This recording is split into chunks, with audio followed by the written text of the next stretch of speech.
मुंबई महापालिकेत युतीसाठी काँग्रेस आणि वंचितमध्ये बोलणी सुरू आहे। बहुतांश जागांवरून दोन्ही पक्षांमध्ये एकमत झालेलं आहे। मात्र दोन जागांवरून काही मतभेद असल्याचं पुढे आलंय।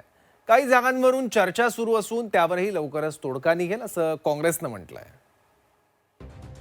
जागा वाटपामध्ये आकडेवारीमध्ये इकडे तिकडे काय होऊ शकेल, प्रत्येकाने दोन पावलं मागे जाऊन भावनांचा आदर केला पाहिजे। एका बाजूला सगळे सांगतात नाही आमचं जमलं, पण ते जाहीर करायचं म्हटलं की नाही नाही नाही थांबा।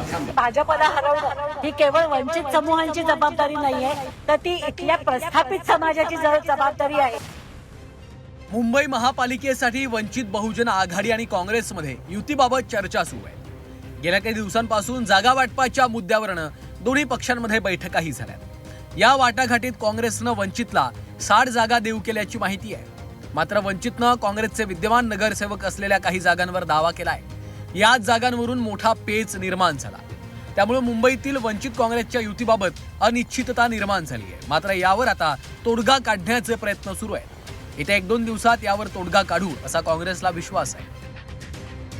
भारतीय जनता पक्षाबरोबर हातमिळवणी केलेले पक्ष सोडून इतर कोणत्याही पक्षाशी युती करायला स्थानिक स्तरावर अधिकार आहे आणि मुंबईला सुद्धा तो अधिकार मुंबईच्या सगळ्या नेत्यांना आहे।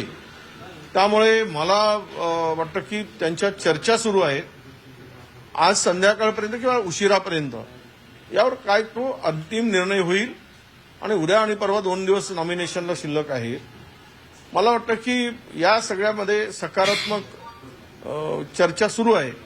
ठीक आहे, जागा वाटपामध्ये आकडेवारीमध्ये इकडे तिकडे काय होऊ शकेल, पण कार्यकर्त्यांच्या भावना लक्षात घेऊन प्रत्येकाने 2 पावलं मागे जाऊन आपण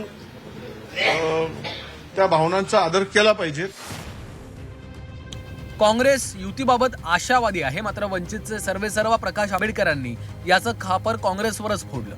बोलणी झाली आहे असं सगळेच सांगतात, मात्र जाहीर करू म्हटलं की कुणीच बोलत नाही असा टोला आंबेडकरांनी लगावलाय। मुंबईला अजून सांगता येत नाही। म्हणजे जसं म्हणालो की एका बाजूला सगळे सांगतात नाही आमचं जमलं, पण ते जाहीर करायचं म्हटलं की नाही नाही नाही थांबा। तर मुंबईमधल्या 2 जागांवरून अडल्याची माहिती वंचितनं दिली। एका नेत्याच्या नातेवाईकांसाठी काँग्रेसला त्या 2 जागा हव्यात, मात्र तिथे आमचेही कार्यकर्ते आहेत असं वंचितनं म्हटलंय। की 20 ज्या नॉन निगोशिएबल होत्या त्यातल्या बाकी जागांबद्दल आक्षेप नाही काही काँग्रेसला। 2 जागा जे ते त्यांच्या एका नेत्याच्या नातेवाईकांसाठी त्यांना त्या हव्या आहेत आणि आमचं म्हणजे बाबा आमचा कार्यकर्ता आहे। आता हे काँग्रेसवर आहे की ते आम्हाला कसं कन्व्हिन्स करतात। म्हणजे इथे काही असा काही चुकीचा विषय नाही आहे, फक्त आता काँग्रेस त्या 2 जागांसाठी आम्हाला कसं कन्व्हिन्स करतं त्याच्यावरती पुढील सगळी बोलणी किंवा पुढील सगळं जे काही आहे ते अवलंबून आहे।